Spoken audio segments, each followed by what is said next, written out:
આવતીકાલે અન્ય સંપ્રદાયો પર થશે. આ વણઝારને તમે રોકી નહીં શકો. દરેક સંપ્રદાય પર આ રીતે લાંછન લાગતું રહેશે અને જે આવનાર પેઢી છે એ ધર્મથી દૂર થશે. આજે આપણી બધાની નૈતિક ફરજ છે, જેમ કહ્યું ને, ભગવાને સંભવામી યુગે યુગે ધર્મની ગ્લાનિ થશે ત્યારે ત્યારે અધર્મનો નાશ કરી ધર્મનું સ્થાપન કરવાનો અવતાર ધારણ કરીશ.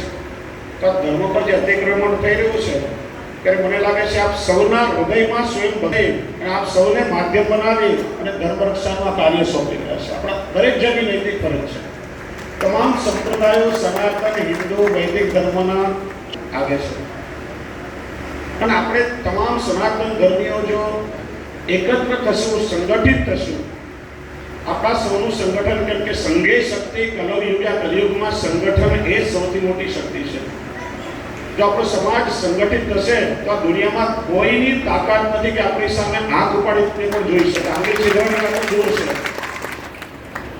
કોઈ પણ હિન્દુ ધર્મના દેવદેવીઓ પર કે કોઈ પણ સંપ્રદાય કે સંતો, મહાત્મા કે આચાર્યો પર જ્યારે પણ આવું અતિક્રમણ થાય ત્યારે કમર કસીને આપણે સૌએ એકત્ર સંગઠિત થવું આવશ્યક છે. અને જો આપણે સંગઠિત નહીં થઈએ તો આપણી આવનાર પેઢીનું ભવિષ્ય અંધકારમય છે.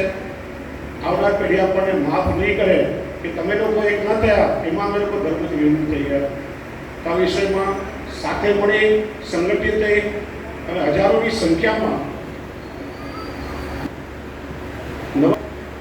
મહારાજ સિનેમાઓ પર, નેટફ્લિક્સ પર પ્રતિબંધ લાવવા માટે મોટી સંખ્યામાં એફઆરઆઈ કરવી જરૂરી છે, જેનાથી આવનાર લોકો પણ જાગે કે ભવિષ્યમાં અમે આવું કંઈ પણ કરવા જઈશું તો સમાજ સમજદાર છે, સંગઠિત છે, અમને સફળતા નહીં મળે અને વર્ષો સુધી કોઈ પણ ફરીથી આવું કરવાની હિંમત ના કરે. એ માટે આપણે કટિબદ્ધ થવું પડશે. તો આપ સૌનું આહ્વાન આપું છું કે આપણે સૌ એકત્ર થઈ અને આ વિષયમાં ઠોસ નિર્ણય લઈ અને આપણે એફઆરઆઈ નોંધાવીએ અને ધર્મ રક્ષાના કાર્યમાં આપણે સાથે જોડાઈએ.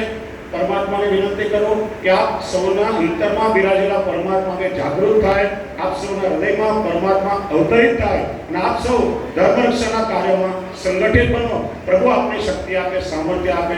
બસ એની સાથે હું વાણીથી વિરામ દઉં છું. વંદે માતરમ. ભારત માતા કી જય. ધર્મ કી જય હો. અધર્મ કા નાશ હો. ગૌ હત્યા બંધ હો. બોલીએ શ્રી વલ્લભાધીશ્વર કી.